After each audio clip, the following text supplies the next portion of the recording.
ಈಗ ತಮಿಳ್ನಾಡಲ್ಲಿ ವಿಜಯ್ ಅವ್ರು ಗೆದ್ದಿದ್ದಾರಲ್ವಾ, ಅದೇ ಥರ ಕರ್ನಾಟಕದಲ್ಲಿ ಒಬ್ಬ ನಟ ನಿಂತ್ಕೊಂಡು ಎಲೆಕ್ಷನಿಗೆ ನಿಂತ್ಕೊಂಡು CM ಆಗೋ ಲೆವೆಲ್ವರೆಗೂ ಹೋಗ್ತಾರೆ ಅಂದರೆ ಯಾರು ಹೋಗ್ಬೋದು? ಅದೇ ಸರ್, ನಟ ಯಾರು ಇಲ್ಲ ಅಂತ ಕ್ಯಾಂಡಿಡೇಟ್ಗಳಿಲ್ಲ. ನೋಡ್ಬೇಕು ಸರ್ಕಾರ ಯಾವ್ದು ಬರುತ್ತೋ ನೆಕ್ಸ್ಟು ಇನ್ನು 2 ವರ್ಷ ಆದಮೇಲೆ ಯಾರು ಬರ್ತಾರೆ. ನಟ ಆ ಥರ ಯಾರೂ ಇಲ್ಲ ಸರ್. ಈಗ ಉಪೇಂದ್ರ ಅವ್ರು ಇದ್ದಾರೆ, ಉಪೇಂದ್ರ ಅವ್ರು ಪ್ರಜಾಕೀಯ ಪಕ್ಷ ಕಟ್ಕೊಂಡಿದ್ದಾರೆ.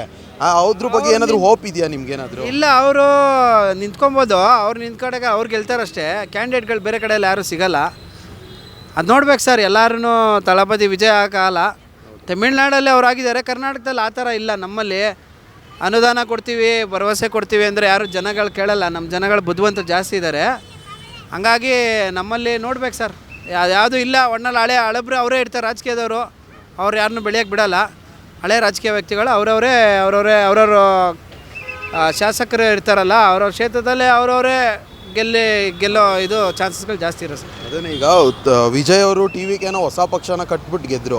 ಈಗ ಅದೇ ರೀತಿಯಾದಂಥ ಪಕ್ಷ ಏನಾದರೂ ಉಟ್ಕೊಬೋದಾ? ಈಗ ಪ್ರಜಾಕೀಯ ಬಿಟ್ಟು ಒಬ್ಬ ಸಿನಿಮಾ ನಟನಿಂದ ಯಾವುದಾದ್ರೂ ಒಂದು ಪಕ್ಷ ಉಟ್ಕೊಬೋದಾ ಕರ್ನಾಟಕದಲ್ಲಿ? ಅದೇ ನೋಡ್ಬೇಕು ಸರ್. ಯಾವುದೂ ಇಲ್ಲ.